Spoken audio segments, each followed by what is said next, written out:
Number 11, integral dx over square root of x squared plus 25. Again, there's probably multiple ways you can do this. I don't approach it with those hyperbolic trig functions at all. Instead, I see this is something squared plus something squared inside a square root, so we can do a trig sub. Okay. Again, I would recommend you watch my crash course on trig sub video if you don't know how to set up this triangle. This is what we get once we set it up. Okay, so we need everything in this integrand in terms of, I didn't use theta because I didn't want to type theta every time. I used y instead because I was lazy.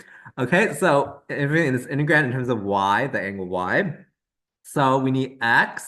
How do we get x? Well, tangent y is x over 5, so 5 tangent y is x. So then we can get dx from that. That's 5 secant squared y dy. And the square root term we can get as 5 secant y. So substitute everything.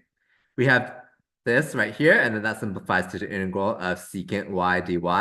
Hopefully you memorize this, otherwise it's kind of complicated to derive this integral. So just memorize it. It's ln of secant y plus tangent y plus c. And then we got to back substitute. What is secant y? Well, secant y is square of x squared plus 25 over 5. You can look either here at the definition or in the triangle. And then tangent y is x over 5. Okay, so this is my final answer. And don't forget the absolute values, okay? When we, this absolute values when you integrate this. So hopefully this was helpful. You hopefully see that the trick was something squared plus something squared inside a radical. Trig sub immediately is what I thought.